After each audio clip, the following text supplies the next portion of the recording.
do that over here. Here's this. All right, so we're going to be looking at my screen here. Let me adjust. All right, things are looking good. I'm such a perfectionist, y'all. If you couldn't tell, I'm a Virgo rising. I joined right when you said April 3rd, and that's your birthday. Oh my God, welcome, Sammy. Happy early birthday. That's fun. Yay, thanks for the follow. Oh, thank you. Thank you, thank you. Okay, let's go ahead and cast the chart. So on the 30th, yay. Oh my God, I'm actually so excited tomorrow because this transit's affecting me personally, which thank God I've been needing some like good transits for myself. But we're taking a peek at Venus here. Venus is hanging out at 0 degrees of Taurus. And so guys, this is like pretty delicious. Venus has been leading the pack. And when I say leading the pack, when you visually look at the chart here, look at all this stuff that's behind Venus. So we've got, you know, the North Node, though the North Node goes a different direction than all the other planets because it's a mathematical equation, goes against the grain. Oh, your Venus is in Taurus. Let's go. Yummy. Love that. So we have Mercury in Pisces, Mars in Pisces, Neptune in Aries, Saturn in Aries, Sun in Aries, Chiron in Aries. So Venus is kind of like ahead of the game. And which for me, the way this is feeling for a lot of us collectively is like our heart is leading us. Our heart is a couple steps ahead of these deeper manifestations or these deeper transits that are going to be occurring. So I just want to add that in for you guys because of the fact that it's like, I heard like, let your heart lead. And that's ironically for those of you who are with me over here on TikTok. I've been posting messages about that. Like that's been something that I've been sharing a ton over here on TikTok. I've been talking about like, let your heart lead. And I always love it because I am a professional astrologer. I've been doing this for 11 years and it's dipping into channeling. A lot of it is related to the astrological transits. And I don't know it in the moment until I sit with you guys every Sunday. And I'm like, oh yeah, the astrology reflects that. And that's the sort of energetic tone of as above, so below, as within, so without. Beautiful modalities. So there is so much going on in such a beautiful way. So we're going to be talking about this energy of Venus leading us, right? So if Venus is ahead of a lot of these personal planets, it's like our heart is leading us. I like follow your heart. Now, Venus is at home in Taurus, you guys. Venus is at home in Taurus. And when I say that, what I mean for those of you who are unfamiliar with astrology, each planet has ruling signs, vice versa. And so Venus rules over Taurus and Libra. Okay. So with Venus being at home in Taurus, it's like she's finally back in her like tender comfort zone. While she was in Aries, just a quick like a reflection on that. It was like taking a princess and like trying to train her for combat, which isn't a bad thing. There's a lot of like beautiful energy that came from that, where it's kind of like, all right, princess, buckle up. Like it's time for you to like focus on yourself. Like nobody's coming to save you kind of energy. Right. And so as Venus lands into Taurus, it's like this deeper embodied expression that comes up. It's more rich.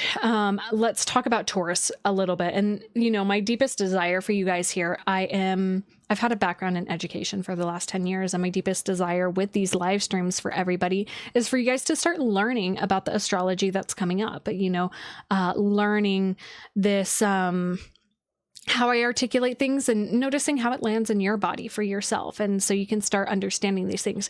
Taurus is the second sign. So first is Aries, second is Taurus. Aries is all about the identity, the self, and the self without a body. So like that core essence of you, that is just like the first spark of life, right? That core essence. And so when we shift into Taurus, we take that core essence and we put it in a body.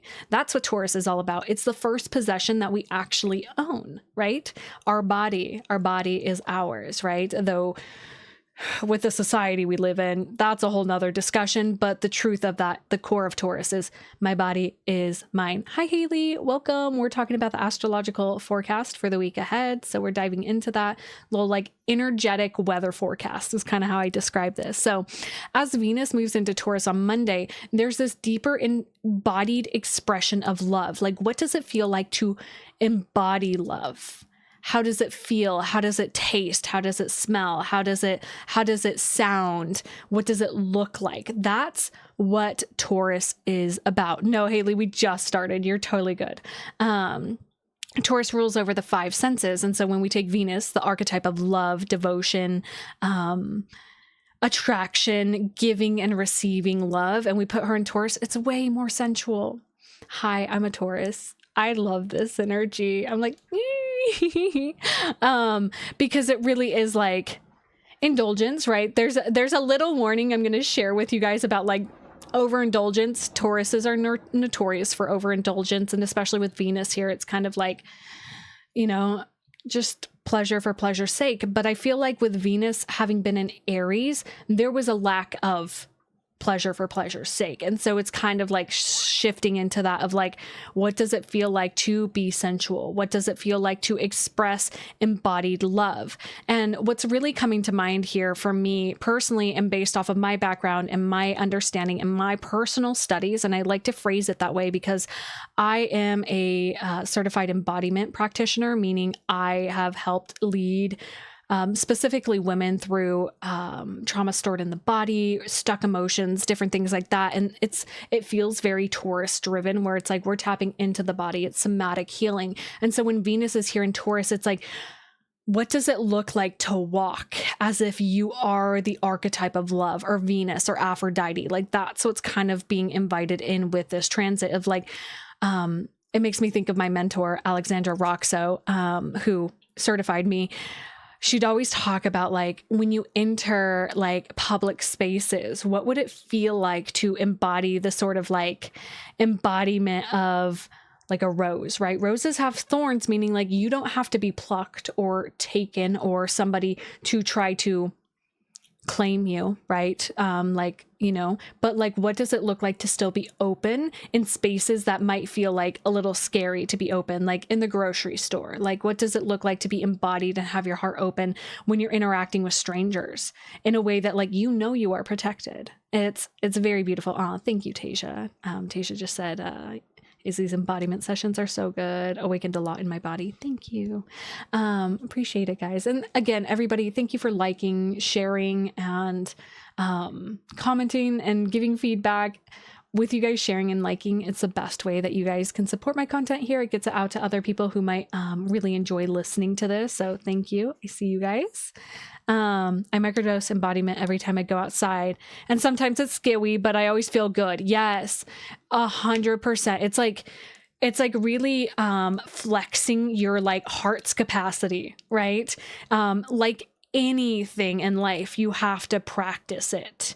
Like you'll notice, like start noticing, what are the things that close up your heart? Was it because your breath got shallow, right? And you weren't regulating yourself, and you kind of let yourself like slip away. And the more and more you become aware of this, and I feel like Venus in Taurus is really going to help us notice these subtle nuances and where there's still like stagnancy in the body to receptivity. And this is a very, very grounded energy. Very, very grounded energy. And so pay attention to your body during this time, what feels good and what feels not good, right? Like food, where you go too far in the indulgence, or where I'm thinking of like Goldilocks. Like that's kind of what Venus and Taurus is like. It's like, you know, too hot, too cold, just right. Too big, too small, perfect, right? This sort of like testing of like what feels good. And it's through the terrain of love. Right now I'm presently using, I use Placidus in my personal readings when I do forecasting for my newsletter and talking about how it's going to be impacting you. It's based off of whole sign, just because it can get really nuanced if you try to use Placidus. Everybody's chart's unique, but I personally use Placidus. So yeah, I'm like, what other things, Miss Venus and Taurus, do you want to share? I heard like this is a good time for dressing up your vessel, finding the things that fit your personality, what's coming through for like your expression. Oh, you're fine, nobody. I mean, some people just crack, you know, jokes all the time, and I work with teenagers too, so I'm like not really phased. Okay. Is anybody having a yummy drink? I'm still nursing my coffee from this morning. I spilled it and almost had a meltdown, but centered myself and I said it's fine. Oh no, you're fine. Is your okay, I'm trying to see your name and correct me if I'm wrong. Ariana? Let me know, because I'm always about pronouncing names correctly, because I also get called like names that are not my name and it makes me upset. You're 47. Arena. In Spanish is going to be really hard for me. I'm not going to lie. My pronunciation of Spanish is piss poor. And yes, but so we're just talking about the transits right now, but if you are looking for a personal reading from me, that's all linked in my bio. I never do live astrology readings because Bianca, hi. I don't do live readings because, as I have like a couple of clients here in the chat, I go deep and it gets raw and real. And that's not something that I would feel comfortable sharing with an audience, because I talk about like some deep, deep stuff. So I would love to read your chart though. And if you're feeling that call to work with me, or anybody who else is here, you can book with me through the link in my bio. My April dates are closing up pretty quickly because my birthday is this April. So I'm taking some time off. Oh, thank you. I'm moving into my new home. Yay! Oh my gosh, wait, Anna, the wind just blew through my window. Okay, I feel like this is a little bit of a sign for you. A little sidebar, little sidebar, and it just blew over these are my Pokemon like Divine Union cards, which is Umbreon and Espeon. Come on, guys, like you know they're like, anyways, my inner child loves them. April birthdays, yes. Aw, yeah. Anna, that's so excited. Harmony said you guys should totally book a natal chart reading with Izzy. She helped me undersell myself more. And purpose. Yes, when I'm ready for a private. Let's do it. Yes. Thank you, everybody. And thanks for the follow, River. I know, so many April babies. I'm loving it. Okay, I'm checking it out on my Twitch chat. You guys alive? This is the first time you guys have like been dead. My camera is so dark on TikTok and it makes me so sad. I'm like, I don't want to be in the darkness. Settings. Yeah, I know you're over here, Graham, which I like. My saturation. It's like, I'm sorry, guys. It like only lets me like slide it up slightly, which is so weird. Whatever. I'd rather be like brighter than like darker. I know a ring light, but I have so much natural light, and I with my autism, bright lights, I really can't do it. And I have an astigmatism in both eyes, so it's like I just have to honor that. I'm with the moon cards out of Canada. He tells me I'm in golden transit. That sounds cool. Tell me more about that. Thank you, Harmony. Okay, let's continue in. I got a little sidetracked. I love having conversation with you guys. Like genuinely, that's why I love doing live streams. I love connecting with you guys. I love sharing the humanness of my personal experience too, because I'm really like, my goal with like growing my business is to like break the stereotype of a goddamn content creator. Like I'm literally just a girl. And if you join my community, my Discord server, which is linked in my bio, House of Celestial Magic, as all the people from there will tell you, I'm freaking weird. I have no energy to keep up with like a false persona of myself, like this like buttoned up perfect person. Okay, so I'm like, anything, I just really love Venus and Taurus. I do want to like have that little asterisk warning, like be careful about staying too deep in your comfort zone, right? Venus and Taurus can kind of be like, oh, I can like just relax, right? I can just the thing about Taurus energy, just to kind of give you guys a deeper context yet again, because I want you guys to learn. Taurus is a fixed sign, meaning that Taurus is all in or all out. That's same with Taurus, Scorpio, Leo, and Aquarius. Fixed signs, it's really hard to get the engine started, but once you get the engine started, it doesn't stop. So my key thing is with literally Venus moving into Taurus tomorrow, like don't stop your momentum when it comes to like expressing love, receiving love, dancing in that sort of realm, because if you stop, it's going to be really hard to get that momentum going. It's totally okay. If that does happen, but I'm just, little heads up with that energy. And thank you, Harmony. Give me the 10K likes. Double tap the screen. I love having TikTok personally open on my browser, because you can just press the L key and it like spams the likes. I did that earlier today for Harmony. She was doing some Reiki today and it was so delicious. I had her like propped up as I was prepping, and so I was like receiving the Reiki before this live stream. Oh, you have a Virgo moon in the 3rd? Awesome. How's your nervous system, babe? Sorry, little call out. I'm like, how's your nervous system regulation? Okay, let's go ahead and jump to April 1st. I know, sorry, I totally called you out right there. I love being an astrologer. It's genuinely a cheat code to like just knowing people. By the way, I just posted a very vulnerable share on my Substack about like learning astrology and how it's like how I've navigated Neptune and Pisces. It was, I can't believe I'm plugging it. Oh, I'm gonna throw up. It was so vulnerable. Okay, so on April 1st, we have a full moon in Libra happening. I think it's like later in the evening. I'm gonna try 3 p.m. Oh, I did 3 a.m. What? Hi, Cass. Okay, what the hell-y? I'm quitting. No, I'm just kidding.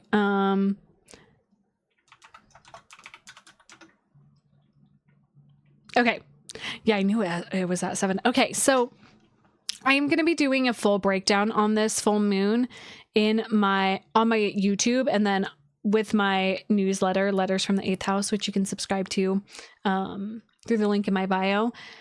I'll be doing a deep dive on this as well, just really writing about it. But this full moon has actually been on my mind, and last night it was in my dreams as well. Thanks, Sammy. So full moons, right? For those of you who are unfamiliar with full moons, y'all, full moons are when the moon is at a peak illumination, which means it's going to be at a 180-degree opposition to the sun. That's why it's full, right? It's in opposition with the sun. So we have the sun in Aries, which is really focused on the self. And then we have the moon in Taurus, not Taurus, in Libra. I'm talking about Venus and Taurus really got me in that Taurus mood. But the moon's going to be in Libra at 12 degrees also. And Libra is all about connection, is all about balance, reciprocity. And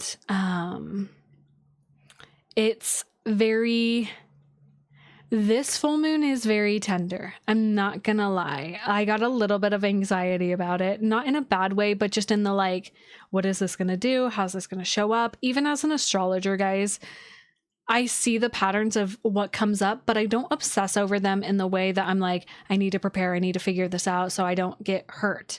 Sometimes the transits are about getting hurt, by the way. Help with reconciliation, potentially. Here's the thing, and thank you for the water reminder.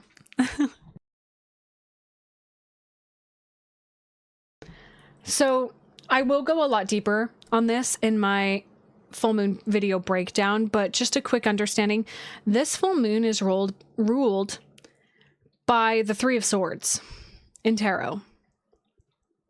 And a part of me is like, I need to double check this in my notes, because I'm like, am I right?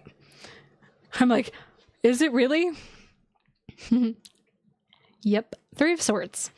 if you guys are not familiar with the Three of Swords tarot card, it's that card with a heart and 3 swords sticking through it. This full moon is also ruled by Saturn, guys. And it's squaring Jupiter. I think that's where a lot of my sinking feeling is coming in with this full moon. But, you know, for me, it's always about opportunity. So I'm going to frame it that way. But I don't want to dismiss or bypass the sort of hurt that can come up. And so let's talk about, it's in Libra, Tasia.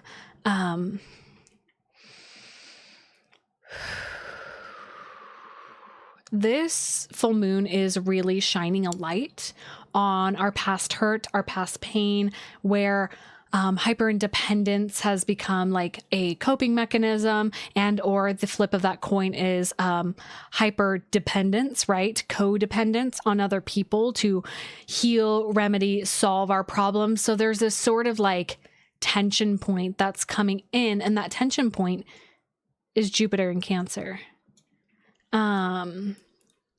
Yeah. So Jupiter in Cancer has been really helping us remedy, like making sure that we're filling our own cup first, right? I want us to reflect on Jupiter retrograde that was going down. Wait, no, this is not tomorrow. This is on April 1st, Montana.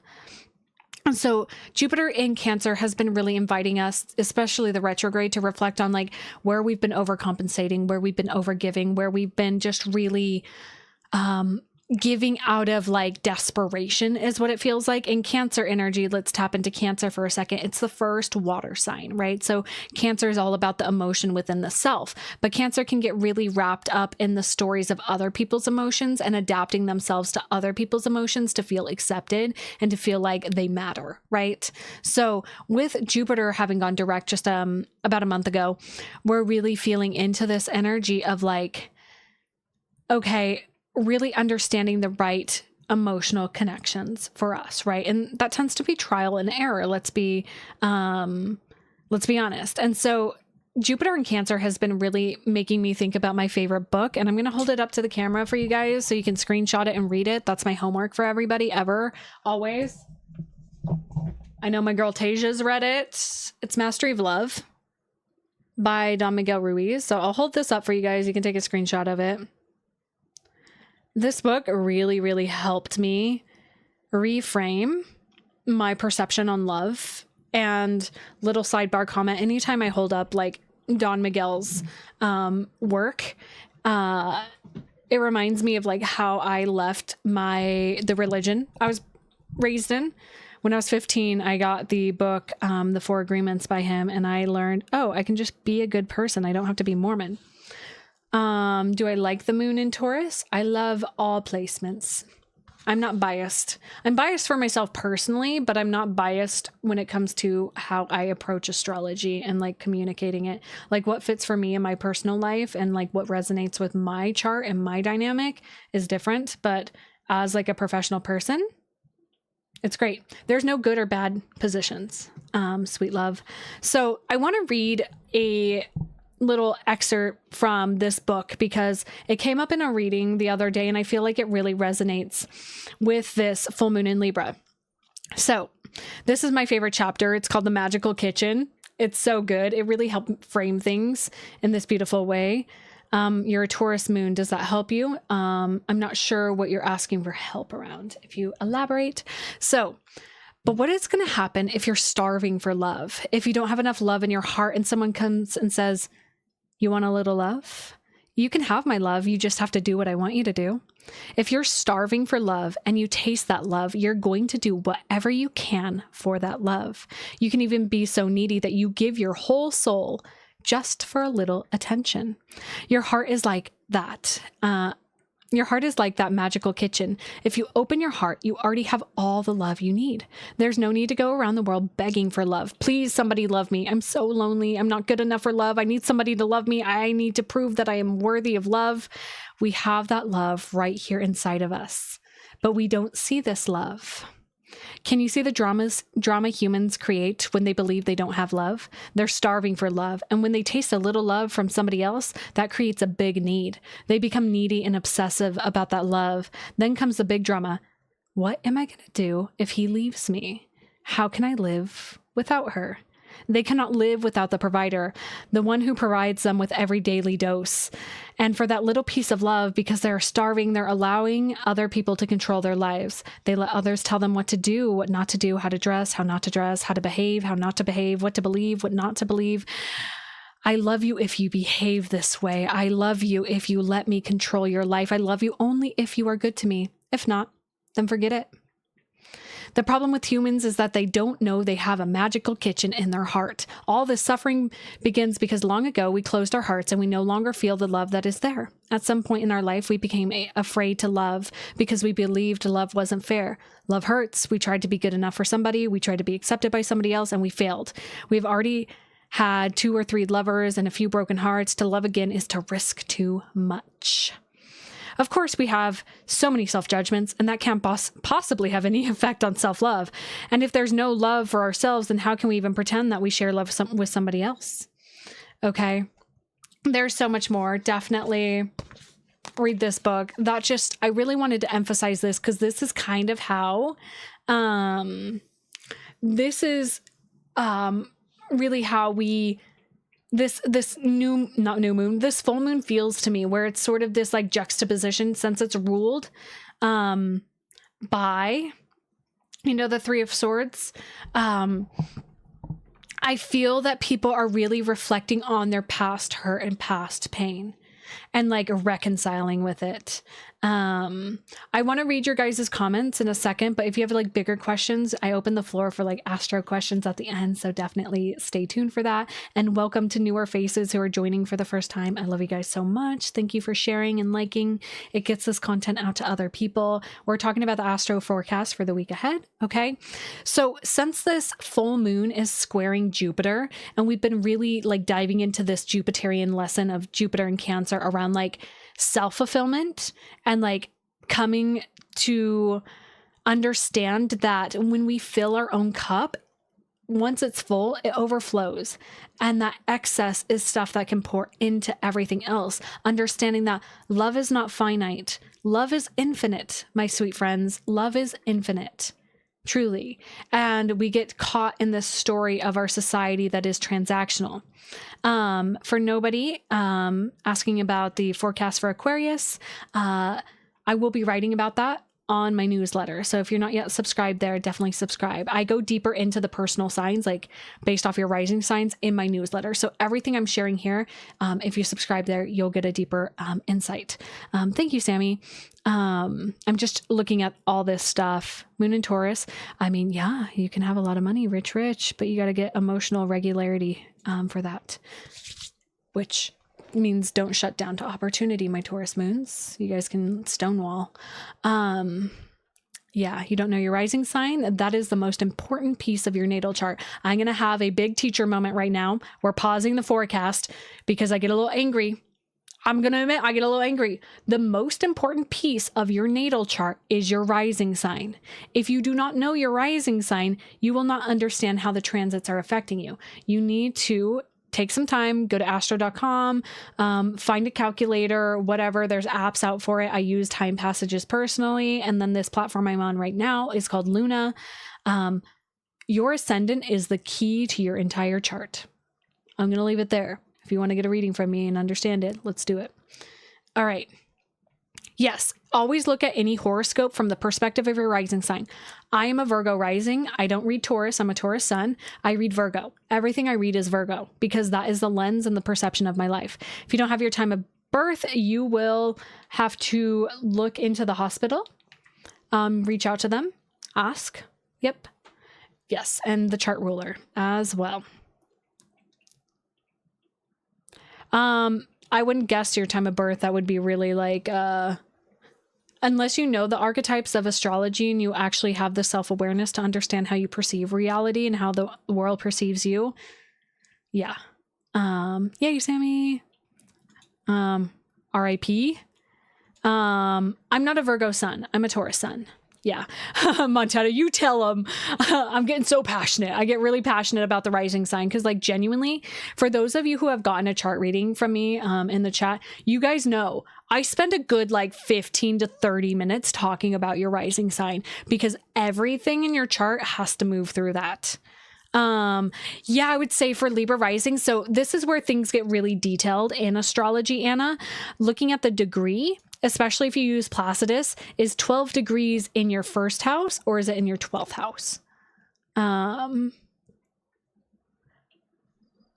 So just for context. And for anybody, if you have like 12 degree placements within cardinal signs, so that's Aries, Cancer, Libra, and Capricorn.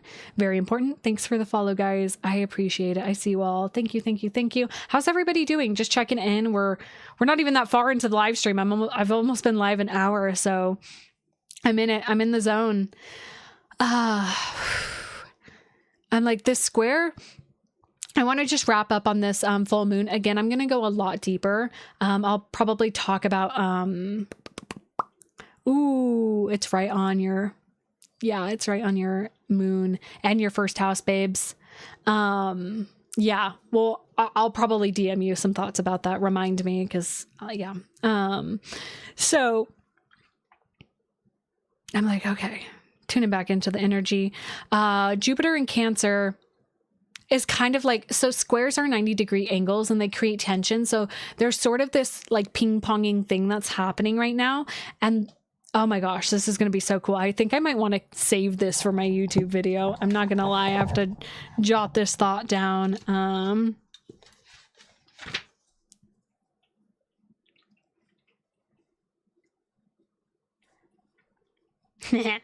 I like saving some details for the YouTube video because it's just like, I get really detailed about it. This is just supposed to be, how can you get a reading? The link in my bio.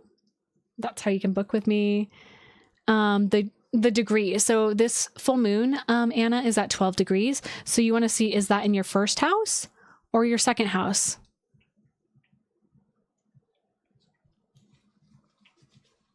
Ow! My ring caught my hair. Woo! Ow! Okay. Just sent you a screenshot that was sent to me. Since I am on my computer, I won't be able to see until after the live stream. Okay. Any last so ultimately, just overarching theme about this Libra full moon is really like, because it's ruled by Saturn too, which I'm going to go more in depth in my YouTube video about. This is like bringing in an edge of like discipline, right? Because this is relating to relation, because it's literally in the sign of relating to people, which is Libra, is all about relationships and how you relate to other people, the sort of mirroring quality. Saturn in Aries is really having you, it's like, go slow the fuck down, right? All this Aries energy has been like moving us pretty quickly.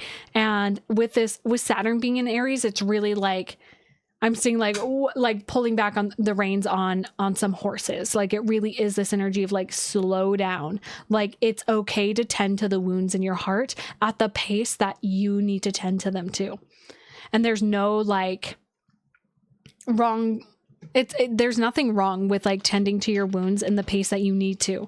And especially that like Cancer Jupiter energy, it's like you've been pouring out self-love, but there might be some relationships that are really reflecting some unhealed parts of you, or past relationships are coming up that you're reflecting on. This is a massive release of the past. When we have full moons, it's all about like celebration and releasing. I'm seeing like like dancing it off, like shaking it off. Shout out to Taylor Swift. Not sponsored by Taylor Swift, but really like allowing yourself to release this. I'm seeing like maybe like a lot of past hurts. If you do rituals and that feels resonant for you, like writing down a lot of the past hurts or ways that you've abandoned yourself where you were the one putting the sword in your heart, right? Like self-betrayal also. Right. So there's a lot of different perspectives when it comes to this. Right. And just the swords themselves, I'm thinking of like swords are double-edged. Right. It can be self-inflictive or from another perspective. OK, it's in your 9th house between your sun and Mercury. Interesting. Interesting. OK, I've been yapping about this full moon for a hot minute. Let's jump ahead to Friday, the 3rd. Oh, whew. Big neck crack. Okay. On the 3rd, Mercury is making a trine to Jupiter. And we've experienced this trine 3 times, you guys. 3 times. 3 times. Because Mercury went retrograde and now Mercury's direct. So we felt it the first time Mercury was direct at the same degree. Well, a little bit earlier degrees. Then it retrograded. We got this trine again. And now it's direct again. So we're getting the trine the 3rd time. I heard the 3rd time's the charm. 3rd time's the charm. It's kind of landing. And so I love this energy. Each time I spoke about it, it was always really, really beautiful, really, really reflective. Mercury in Pisces has been going through the gauntlet of understanding a lot of subconscious emotional processes that we've gone through, whether it's like repeating of patterns in your emotional terrain, however that's looking for you. But there's this connection to source and communicating with source that is being expanded by Jupiter in Cancer. That's really relating to like self-love, really like filling your own cup and like communicating with your needs. I feel called to share like more personal things. Like lately in my personal practices, I've been doing a lot of self-guided IFS, internal family systems. If you're curious about IFS, Harmony, who's in the chat, is she's a not certified professional, but she's studied this for a long time. And I've had beautiful conversations and support from her with IFS and understanding it. And so, yeah, it's kind of like noticing the parts of yourself, noticing pieces of yourself and like reconciling. Man, the word reconciliation is coming up a lot. And who was it that said it? I'm like looking at the members in the chat. Where are you? Who said that first? Thanks for the follow, Kate. So this is like, I love it. Yeah, it was you, River. Yeah, I was like, who was it? I was like, where's your name? I was looking at the people that are hanging out. And again, you guys, thank you for liking, sharing, all those things. It supports what I'm doing here. It gets it out to other people who enjoy this content. This is like it's like you have a direct portal to your heart. When we have trines happening, it's like positive energy flow. And so these are both water signs, which has to do with the emotional terrain. Mercury in Pisces is deeply tapped into spirit right now, really deeply tapped into the unseen realms, channeling, just like it's like a direct tether to God. Like, I think one of my clients I was talking to yesterday or the day before, I was like, it's like your spirit team is like, it's like being on Jeopardy, like phone a friend. Like God is so like present right now, whatever you believe in. I just say God as a filler word, like ad lib however you need, but it's like there's just a direct connection to source right now. And with this trine to Jupiter and Cancer, it's expanded and it's for the purpose of like healing heart, supporting yourself, allowing like more softening around self-love, self-fulfillment, and allowing that to overflow. And so you may notice like really prevalent dreams at this time, visions, also like things supporting you in your communication where it's like this back and forth, like really, like I just saw like the handshake like meme where it's like two different things, but like when they shake hands, it's like, I guess sort of an energetic Venn diagram where it's like loving yourself is also like helping you connect to your gift of inner knowing, but your inner knowing is like helping with that self-love. And then it's like the handshake is like creating the life you desire is kind of, what is present. Yeah, River, absolutely. I have like if it's not astrology related, I have like one-on-one like mentorship and coaching sessions and things like that if you want to connect with me. Now anything else? It just feels so good. I feel like a lot more clarity is going to come through, especially about the Mercury retrograde. It's almost like oh, that's why X, Y, and Z happened, like this expansion and contraction with the Mercury retrograde. It's like, oh, there's going to be more clarity coming through on this day. Now, additionally, on this day, I'm going to use a different color. We have Venus, right, in Taurus, is going to be squaring Pluto. Yeah, absolutely, River. That would be super fun. I would love the honor of like diving into your chart. I genuinely like know it's my sole purpose to like help give people clarity on their soul blueprint. And for preface, for those of you who are new here, I am an evolutionary astrologer, which is a different sort of lens of like looking at your chart and seeing it all as like an opportunity and a blueprint to how your soul is looking to evolve in this life. Okay. Hi, Kenzie. Welcome. Venus squaring Pluto. Bless Venus. She's kind of just like at the front lines of everything right now. And I heard, I'm just a girl. That's kind of how she is right now. She's like, I'm just a girl. So again, I talked about how Venus and Taurus operates. We went into that in depth at the start of this. If you missed that part, it's going to be re-uploaded to YouTube. I see Tooth Wraith in here. Hi. Hey. Pluto in Aquarius. So Pluto in Aquarius has been really pressing people to radical authenticity.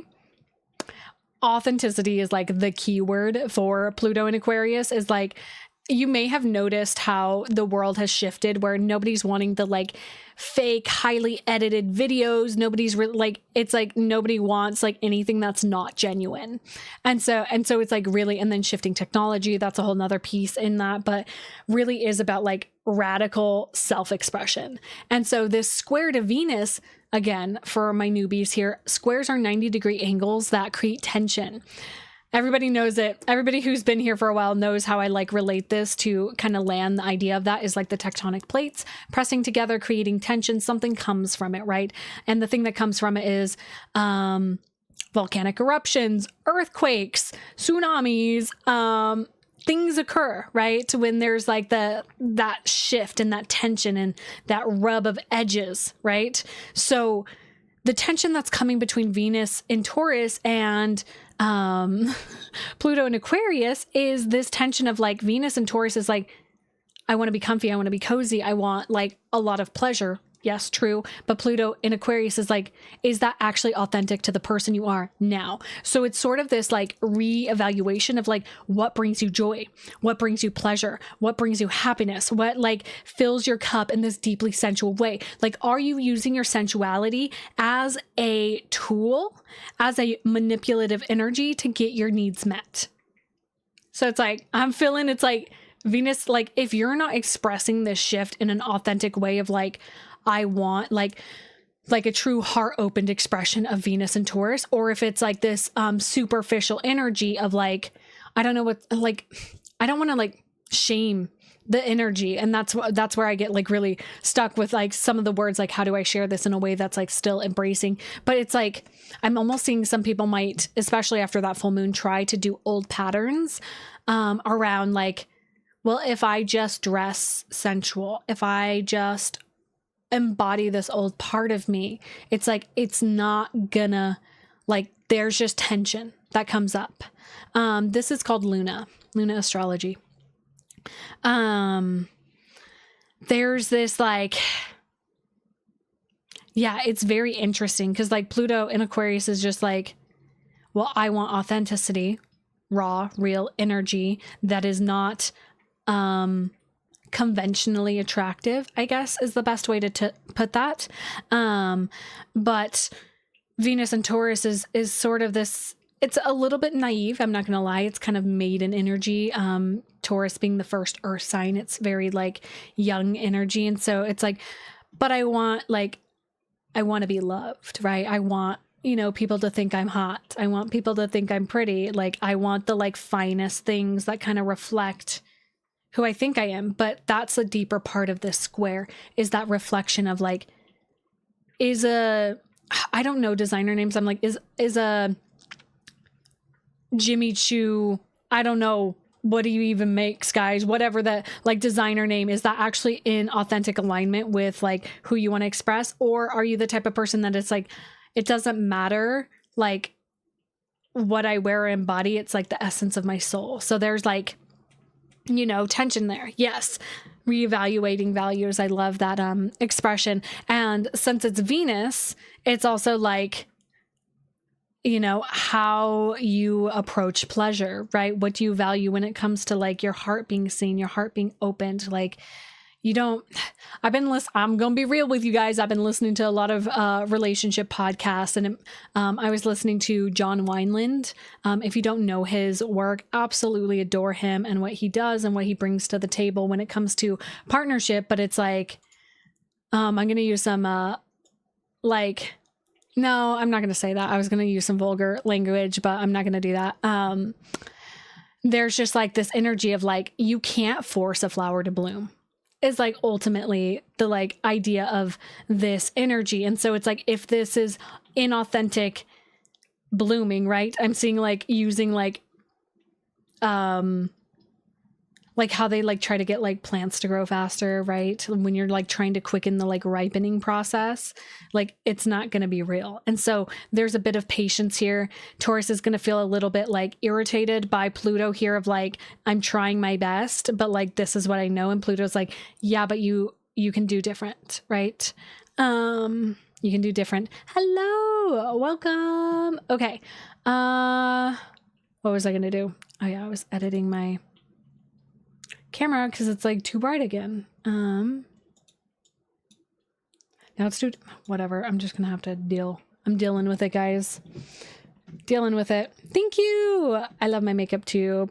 Presence and witnessing the heart led, heartfelt. Love that. Okay. Here we go. Here we go. We're going to talk about our last transit that's coming up, which is on Sunday, April 5th. So we're going to jump ahead to that. Oh, I love talking about this stuff. Thank you all so, so much. So on April 5th, we have the sun squaring Jupiter. So the sun is at 16 degrees. Jupiter is at 16 degrees. And again, with that context of talking about squares, if you want insight, sweet love, you can bring questions at the end. We're talking about the astro forecast for the week ahead. That's my primary focus right now. But if you want deeper insight, my readings are open. So like I shared with squares, it's tension energy. The sun in Aries has been really, really calling us to, so take it that the chat didn't appear on your screen. What the helly TikTok? Okay, there we go. Sorry, it was yelling at me. So the sun in Aries has been really like pulling us into this new exciting identity of self. If you felt that sort of like blooming energy of like something's changing, something in me is growing.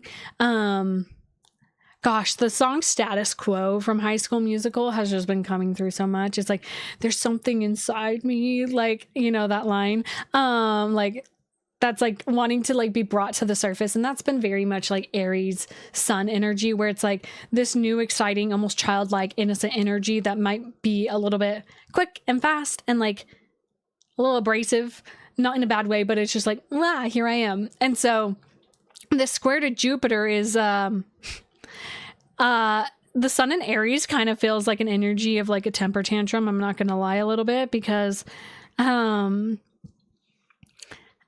again, Jupiter in Cancer is all about like this like self-love energy and like nourishment and like pouring into others as well, and friendship, love, community, however that's looking for you guys. But this square, it's like hyper independence, sun in Aries, versus like not even codependence, but just like allowing yourself to like experience love, allowing yourself to express love. So there's this kind of edge of like, I don't want to do that. I don't want to like, and Jupiter in Cancer is like, but it feels good. Like you won't even, it's, you know what it makes me think of? I have like nieces and nephews.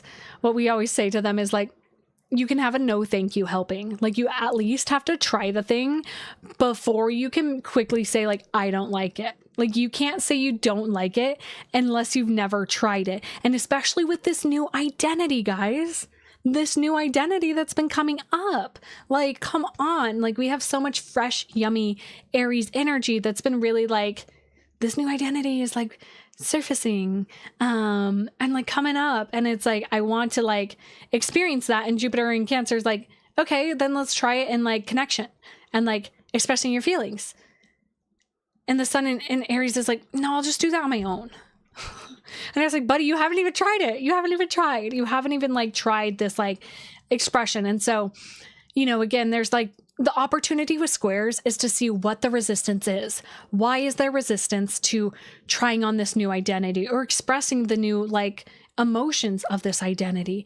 And like vice versa with Jupiter towards the sun, it's like, okay, can we soften a little bit? Because we're literally like a fresh born infant that is like trying to figure out this new expression and just like have a little bit of softness instead of like, you know, it makes me think of like my own experience as a kid and being like a kid that was like undiagnosed autism. Like my mom would always, love her, shout out, we love her. She's great, but she's an Aries rising Sagittarius sun, and she would be like, okay, go play. And I was like, no.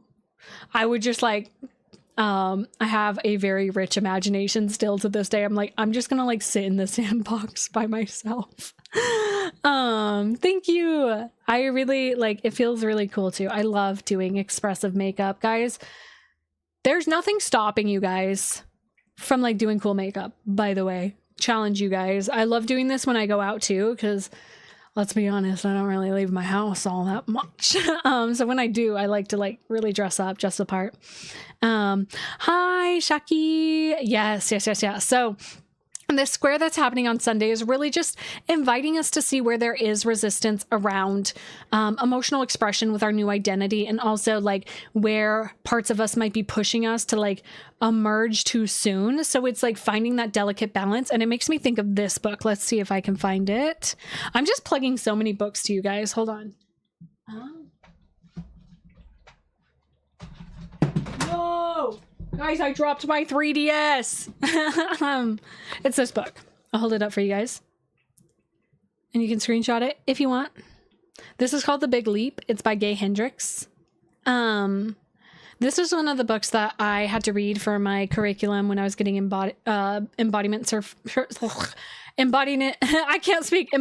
practitioner certification.